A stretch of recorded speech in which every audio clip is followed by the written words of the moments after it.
Hello, I am a 29-year-old woman. I have been working in the accounting field for 5 years. A few days ago, I encountered a very unpleasant situation for me at work. The reason for writing here is a recent meeting between me and my direct supervisor, which is an annual meeting where the overall performance for the past year is discussed. The meeting started directly with the words that they are not happy with me and how I am not doing up to expectations. The meeting was not short, and the whole time negatives were pointed out, without a single positive thing. My question is directed on the one hand, how would you act in my place? Would you prove to yourself that you can cope with difficulties and will not give up when faced with a similar obstacle or problem, and at what cost? Considering the stress, the heavy workload, the low salary, and the fact that you are not appreciated despite your efforts. And on the other hand, a question for people in leadership positions, what would make you behave in such a way, and would you ever focus solely on a person's shortcomings? First off, let me just say something that is so important to hear right now. What you're feeling, that shock, that hurt, the confusion, it is completely 100% normal. This is not you being too sensitive or not being able to take criticism. No, it's the absolutely natural human response when you pour your effort into something only to be met with a solid wall of negativity. Let's be crystal clear on that before we go any further. Okay, so let's dive into this. Before we even get to the strategies and the analysis, we have to acknowledge what this experience really is at its core.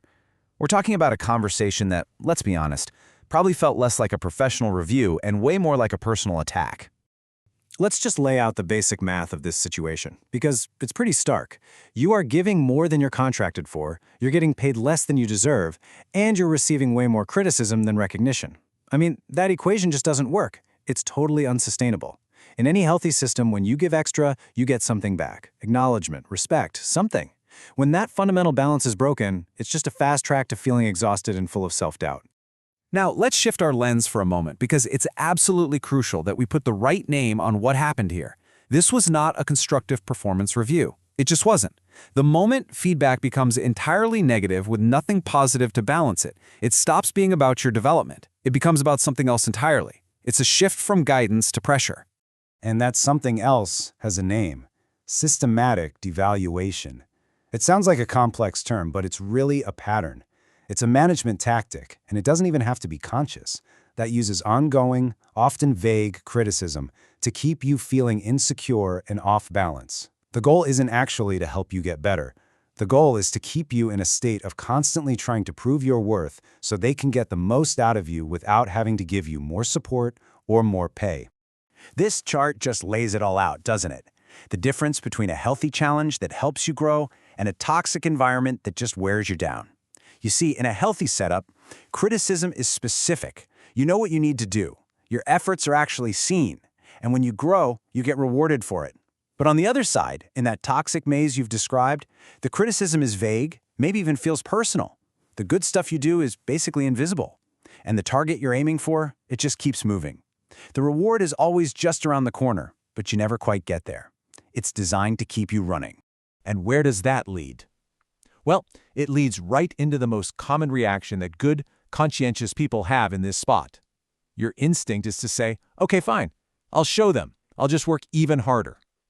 It feels like the right thing to do, the only thing to do. But you have to see that this is a trap. And this is the question that keeps so many amazing people stuck in jobs that are hurting them. You start to think, maybe this is just a test of my character, a test of my grit. I should be able to handle this, right? And that impulse, it comes from a place of strength. But you have to ask yourself a different question. What if the test is rigged? What if it's not a test you're supposed to pass, but a system designed to keep you permanently trying? So let's talk about the actual cost of trying to pass that rigged test. This situation doesn't build resilience, it grinds it down. The constant pressure creates chronic stress. The complete lack of recognition absolutely kills your motivation. And over time, you start to internalize all that criticism, and that little voice of self-doubt just gets louder and louder. You know where this path leads? To burnout, total burnout. And when you finally leave, you're not leaving with a sense of accomplishment. You're leaving from a place of exhaustion, with your professional confidence in pieces. Now, for a second, let's look at the other side of this. Why would a manager do this? It's really helpful to understand that it's hardly ever about just being a bad person. More often than not, it's a sign of poor training, or maybe they're under a ton of pressure themselves, or they just have a flawed idea of what management is. Understanding the why isn't about excusing it, but it can help depersonalize it. So this kind of behavior usually boils down to one of three things. First, it's about control without cost. If a manager keeps you feeling like you're underperforming, they have a ready-made excuse not to give you a raise or a bonus. Second, sometimes they're just exploiting a good thing. Responsible, dependable employees who don't make waves are, sadly, often the ones who get taken for granted. And third, it's what we call transferred pressure. Your manager might be getting leaned on by their boss, and they just don't have the skills or empathy to handle it, so it rolls downhill right onto you.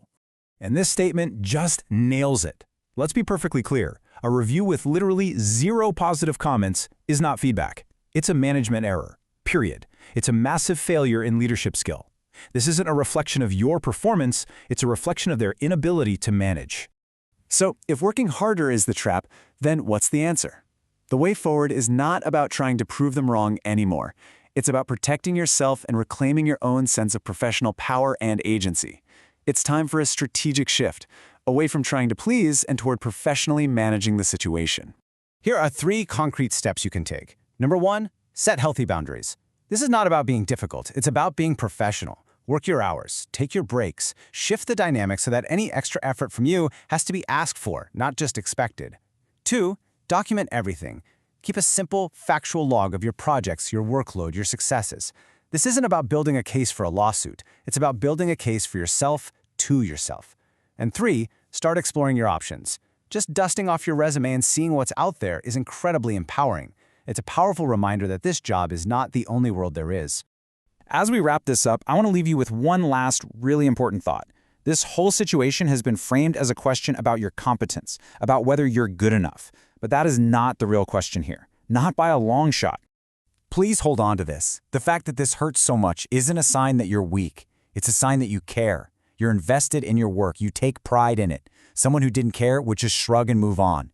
Your emotional response is actually proof of your professionalism and your commitment. And that brings us to the real final question. Your story already shows that you can endure it. You've proven you have strength and resilience. The real question is not can I, it's why should I? Why should you have to endure an environment that consistently devalues you and your hard work? Your professional journey should be about thriving, not just surviving.